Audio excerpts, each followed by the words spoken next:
so first off, before I get too started, I want to go ahead and see if I can share this link, if I can find it. So you get to hang out and check out the princesses while I'm doing that. Let's see. I'm looking for the link.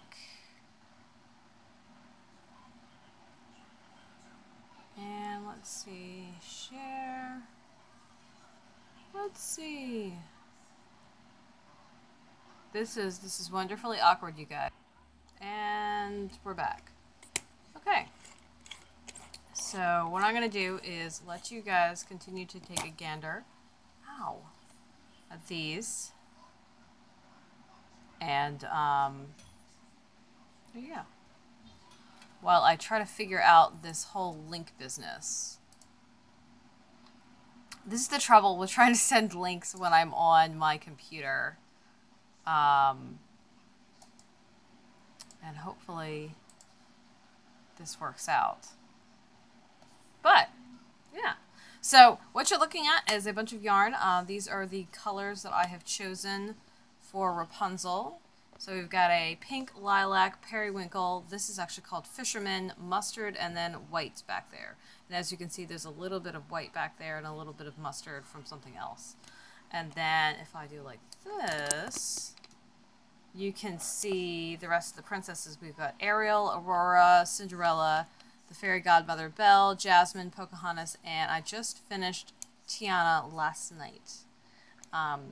So I'll put this back down a little bit because that's where my hands are going to sit. And this, it's always wonderfully awkward to work on film, by the way, in case you were not aware, because I have to work through the camera, which is just really weird.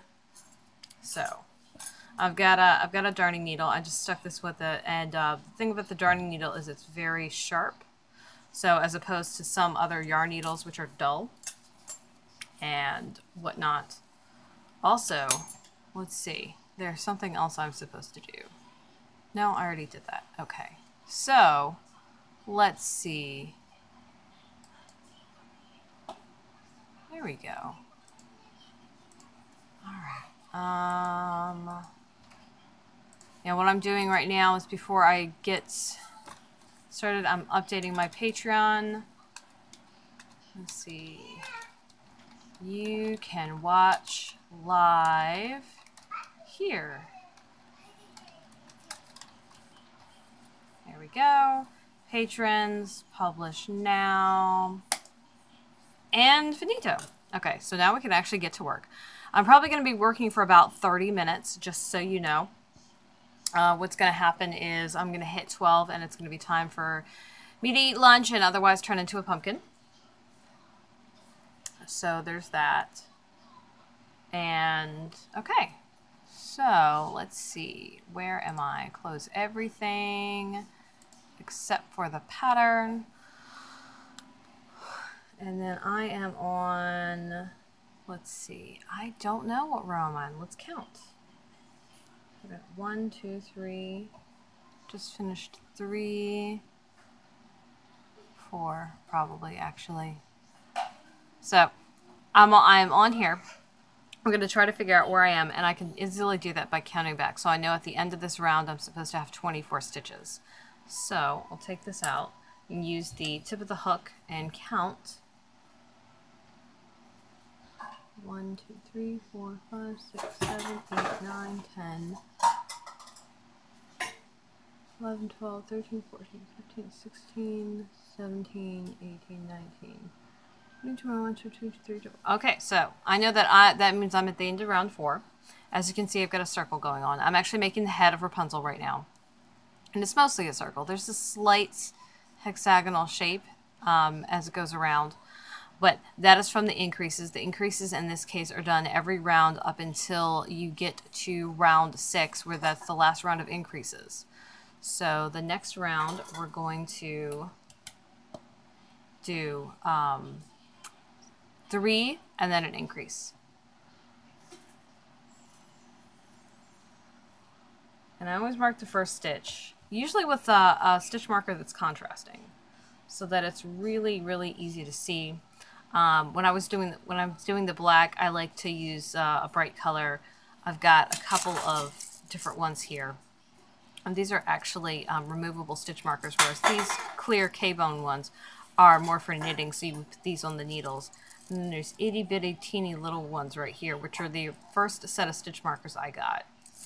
I've also lost most of them. So there's that. So one. When you crochet, there's lots of counting when it comes to amigurumi, which is what this is, which is the making of little dolls. And the making of little dolls can be via knit or crochet.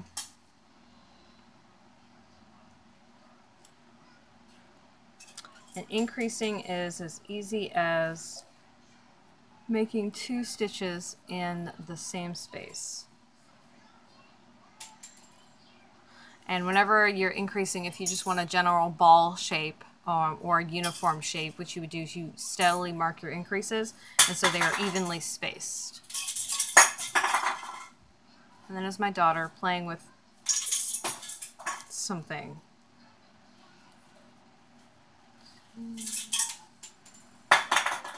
Oftentimes I'll find myself counting while I'm working. Let's see. 2, 3.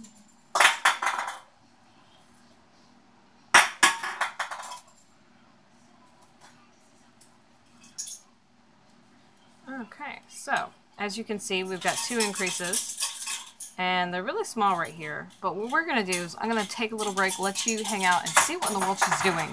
So I'm concerned about that noise. Thank you.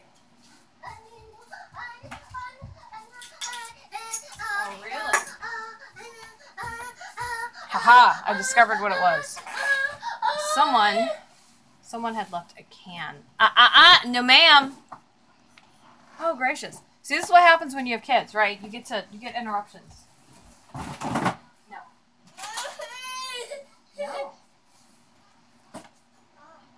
No. No. You want these? The joy of these interruptions is that sometimes you can distract them easily. So, back to our little head. And let's see. 3.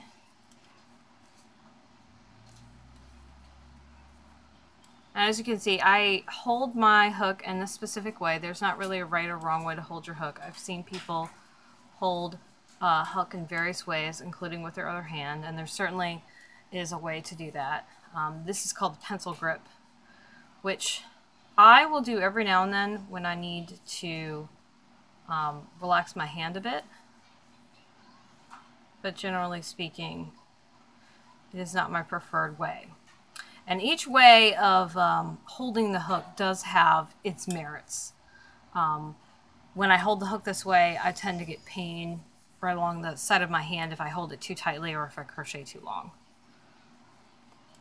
So it's worth knowing different ways to hold the hook or being able to consistently loosen your grip. I usually have a death grip on my tools.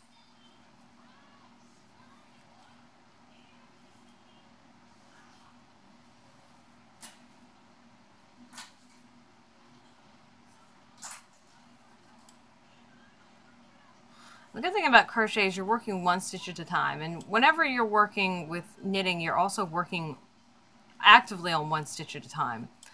But there's just 1 stitch on the hook versus several stitches on needles. So if I lose my place, I know that I'm going 3 and then increasing, so I have a space of 4 stitches I'm working over. So this is the first one, 1, 2, 3, 4, which means this one right here will be our increase. And the funny thing about all the arts that I do is a lot of them require a lot of math. It's usually very simple math, but it's math nonetheless. And unfortunately for me, I am terrible at math. And so I am a mite perturbed that my chosen profession involves something which I detest and am very bad at. And I wouldn't hate math as much as if I was better at it. But no matter how much I try, I think I understand what's going on, and I don't. So Math and I have a I hate you relationship.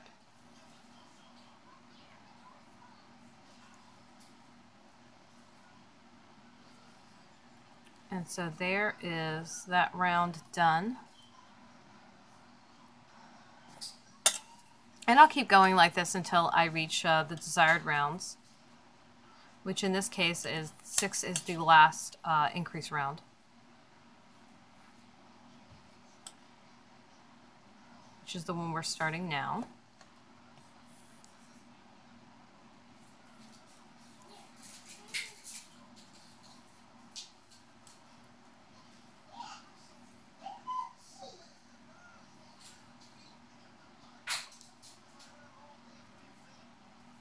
I am constantly losing my place, if you can't tell.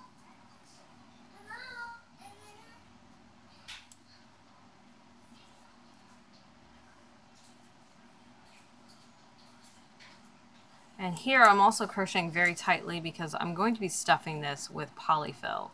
And I want to make sure that the fabric is nice and dense so that as I stuff it to the desired level of firmness, you don't see any of the polyfill poking through. You can also achieve that by working with a slightly smaller hook. This is a G, the American style G, which is a 4.25 millimeter. There's also another G that's actually 4.0 millimeter, but that's more commonly used as a UK size. And also, if you're looking for a 4.0, Susan Bates, her hooks are a 4.0, whereas this is a Boye, B-O-Y-E, and theirs tend to be the standard 4.25, which is what I'm familiar with and what I use most often, and so I prefer it over the other one. There's also something to be said for the actual shape of the hook. This one has a rounded tip with a smooth mouth to the head, whereas some of them have sharper ones, particularly those that are made out of wood.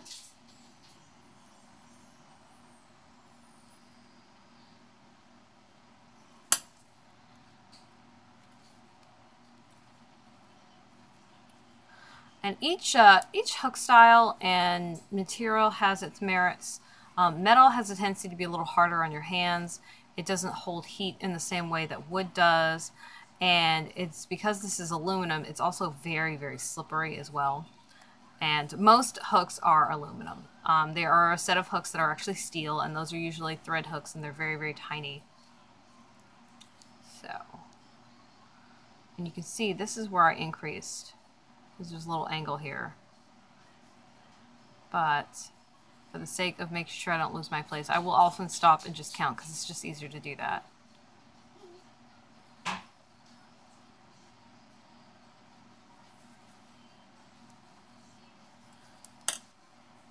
Oh no, it looks like we're going to have to cut this off. My device is getting too hot. Thank you for joining me. Sorry for the ending of this video, but I'll go ahead and do this. And again, you can see these guys. This is who I'm working on. And that's it.